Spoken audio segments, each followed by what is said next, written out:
Welcome back to Built to Ship, the podcast where we go behind the scenes with founders and product leaders shipping real AI products into the world.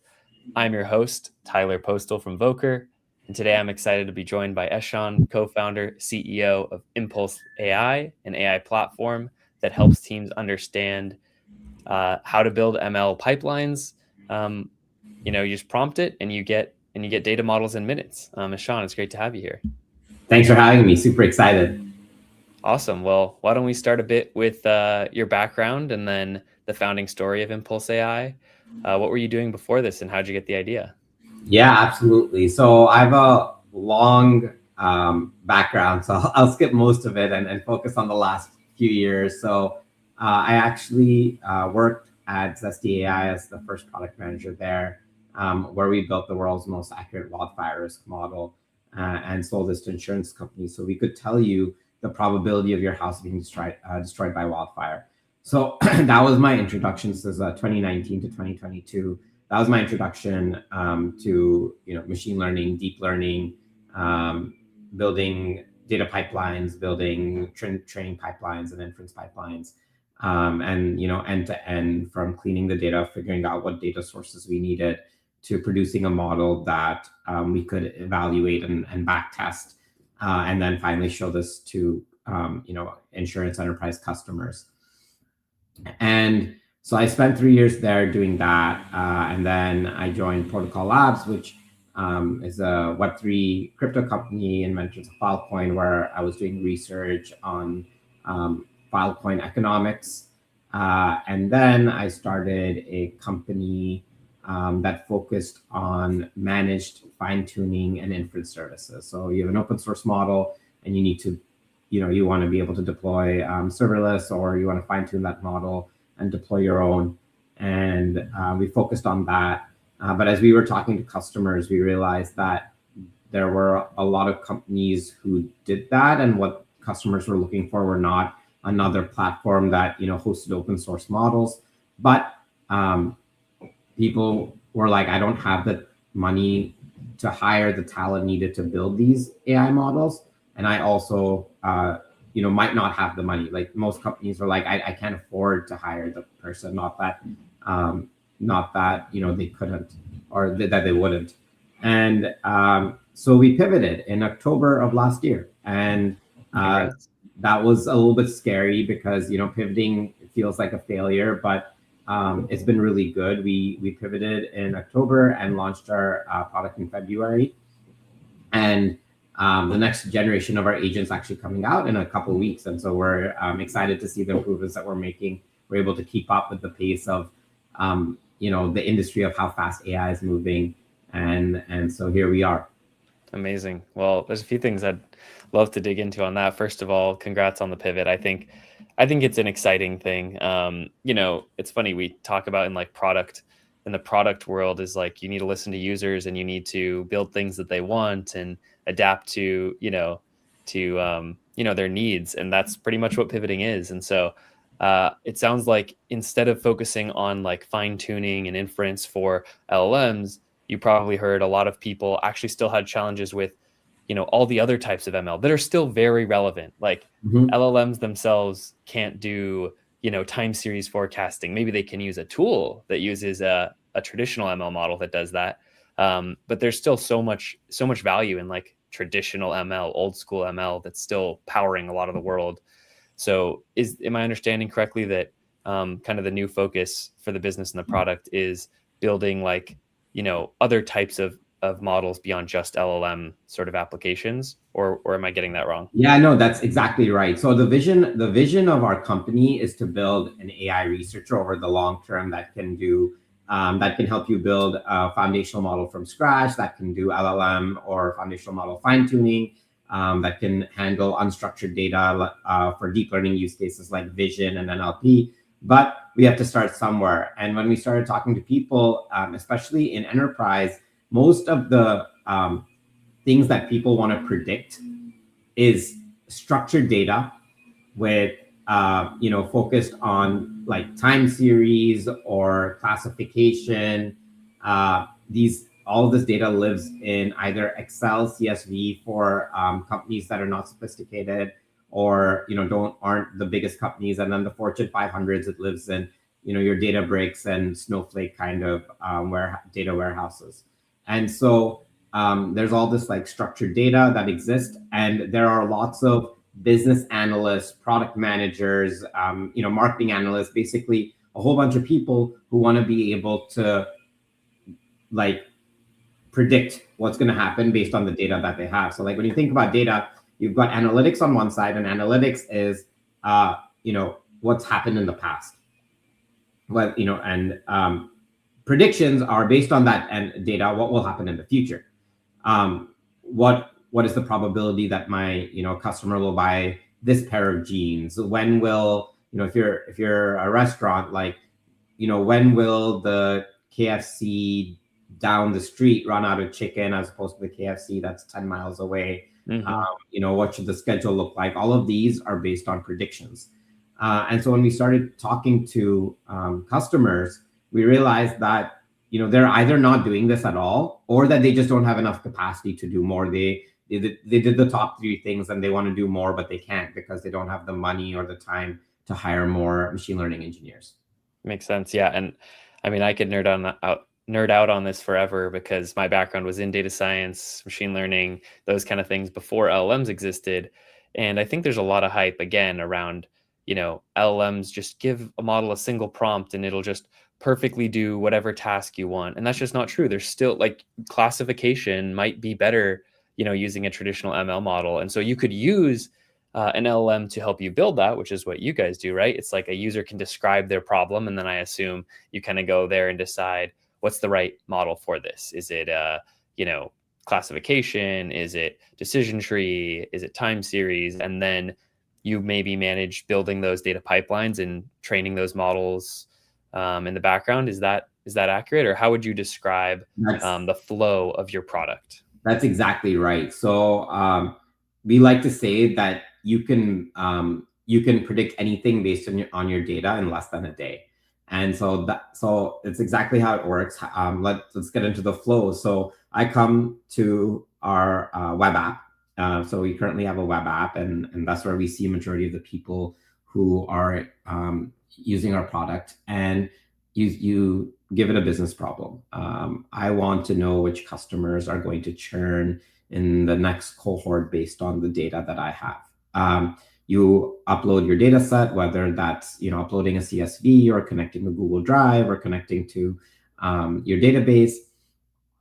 And then based on the business problem and the data, we have like a council of agents that kind of think through. There's like a research agent, a research scientist agent, a business analyst agent, and I think there's like 5 different agents. And they all think through different parts of the problem and come up with like, oh, what is this person trying to actually achieve? And then we give the prompt back to the user, like, this is what we think you're trying to achieve, yes or no. They say yes. And then the council of agents make a plan. So like if anyone who's listening has ever used Claude Code, a lot of times Claude Code will be like, go into planning mode and here's my plan. So we actually have something similar where it'll say like, these are the data pipelines that I'm going to build. This is the models I'm going to try. These are the benchmarks that I'm looking for based on the machine learning problem it is, whether it's a time series or a classification or whatever it might be. And this is what I'm going to do. Do you approve this plan, or do you have suggestions? Should I change my plan? So that council of agents, I just wanted to ask a question on that. Like, that's a really interesting concept. I like that, it sounds like they have different personas and different purposes. How'd you land on that being your agent architecture, like having 5 or so different agents that kind of debate together instead of maybe, or are they being handed off one then the other? Did you try other approaches and it didn't work, or is this just the first thing you tried and it happened to work well? Yeah, partly by luck, partly by we tried other approaches. So our first generation was just one agent, the first generation of the product. And the one agent, like, we couldn't get enough context, and it wouldn't think through. There was no like adversarial mode of like, if I'm doing something, is that correct? And it required a lot more input by the person. And so the first version of the product was almost like a tool that made data scientists and machine learning engineers more productive. But my goal as someone who'd been in this space from before was like, there are a lot of people out there who are big, let's say, sports fans, and they can't model, but they want to, right? Everyone wants to be able to model sports, or sports fans want to be able to model sports.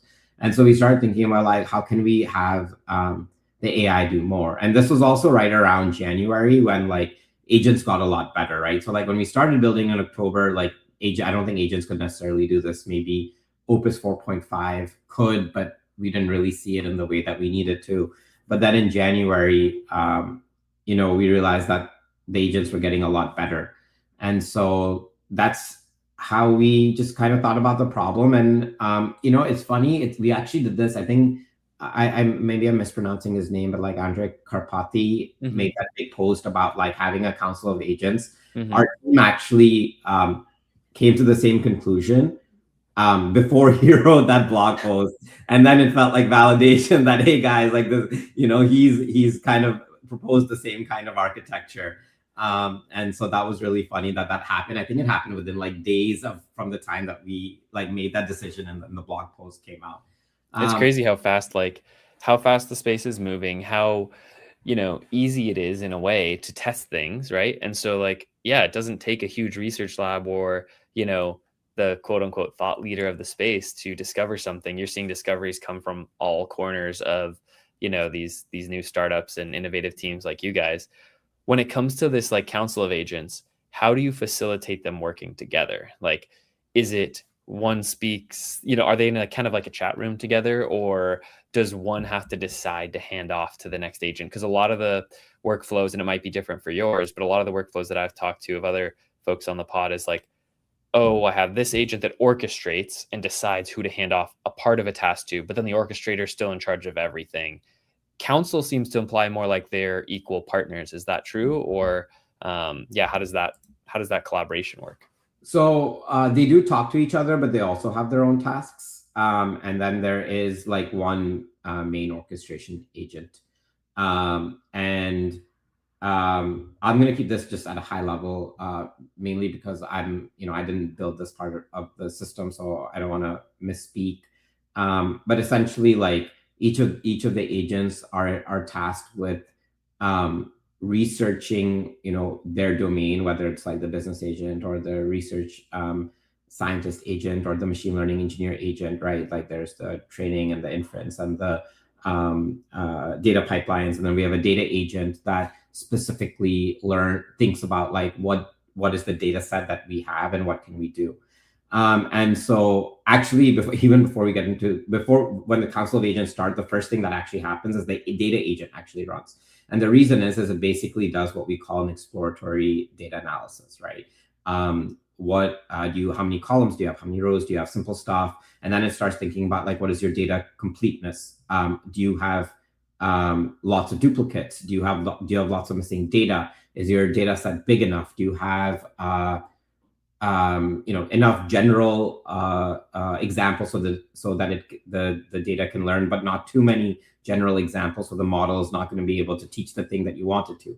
Once that runs and does the thing, then the rest of the council are able to go through and move forward. And then they all come back together, share information with each other, but then it's on the orchestration agent to kind of like make the full plan based on all of the information that is provided to them by the different agents. Very interesting.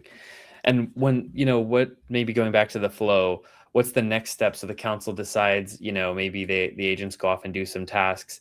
What happens next in the background, and what does the user see? Are they building something that's kind of durable? Like, are they writing code and saving pipeline code to a place where later you could go back and use it again? Or is it kind of a one-off every time you ask a question, like, there will be some type of model generated, some type of prediction, and then, that sort of infrastructure they've built or those models that they've trained kind of just fade away?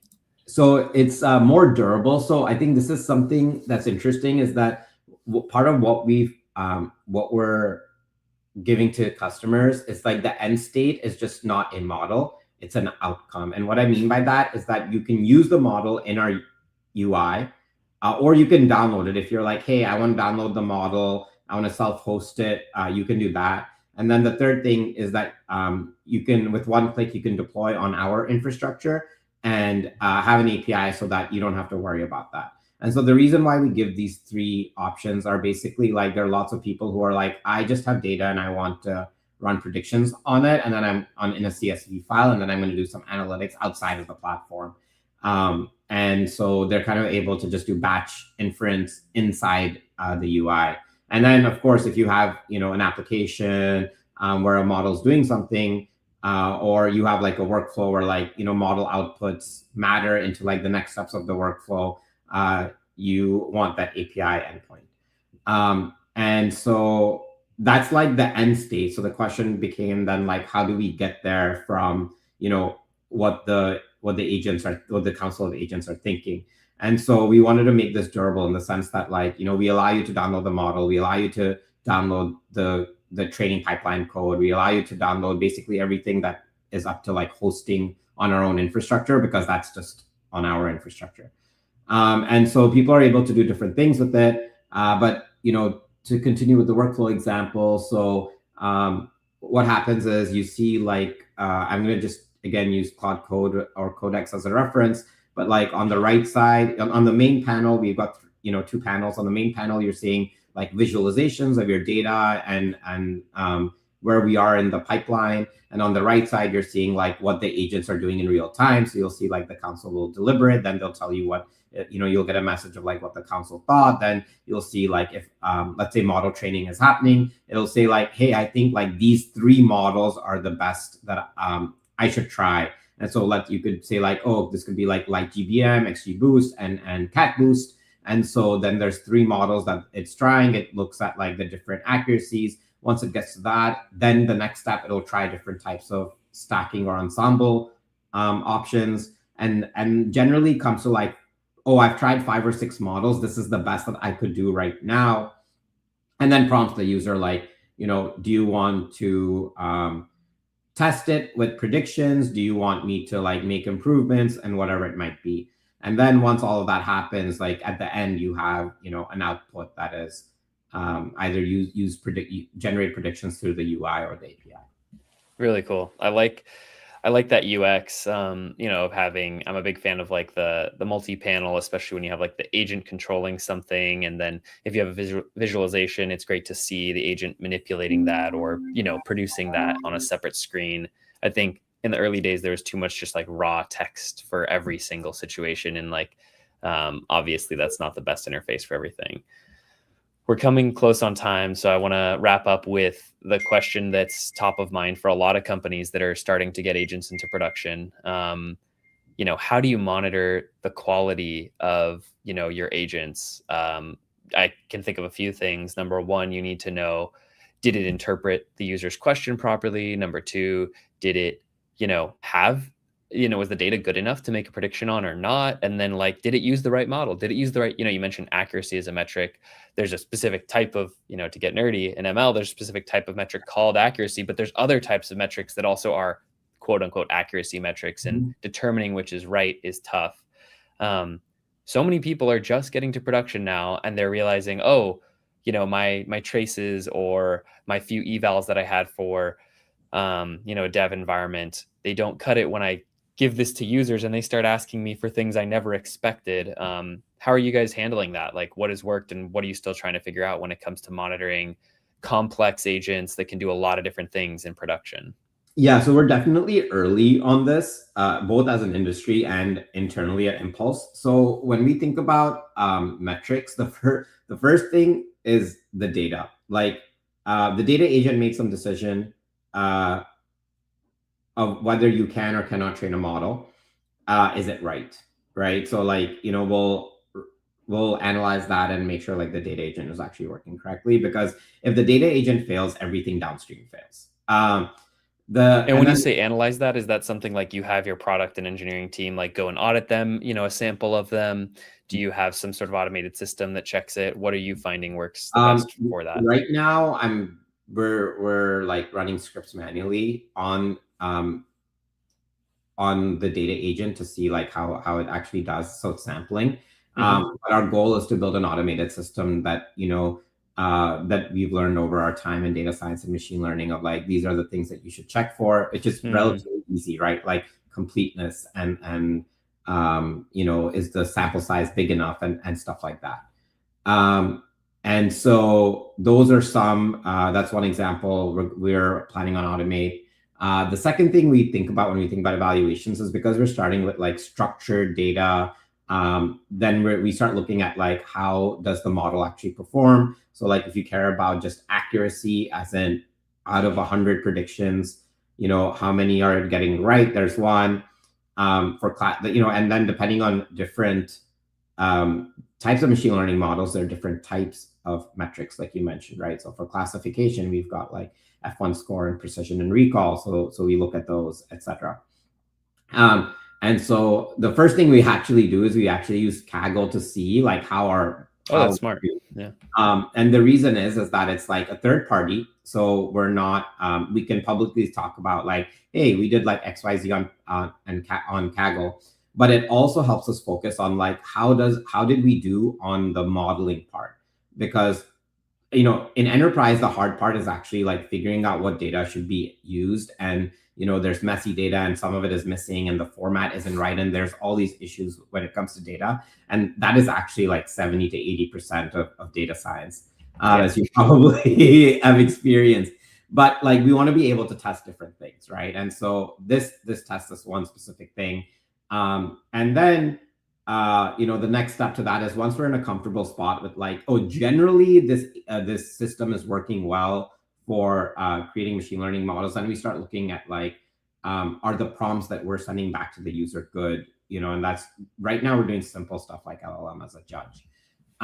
We're not like tracing. We have plans and we have a roadmap of like tracing prompts and see how people reacted and A/B testing, but we're too early for some of that. Well, I mean, even everything you described is still a lot ahead of where most people are at, because like you said, the industry is still early. We're all figuring out there's still a gap in like the dev tools we need to build these systems and monitor them. But okay, I've already brought us over time. I want to put your website up on the screen real quick so folks can check it out. ImpulseLabs.ai.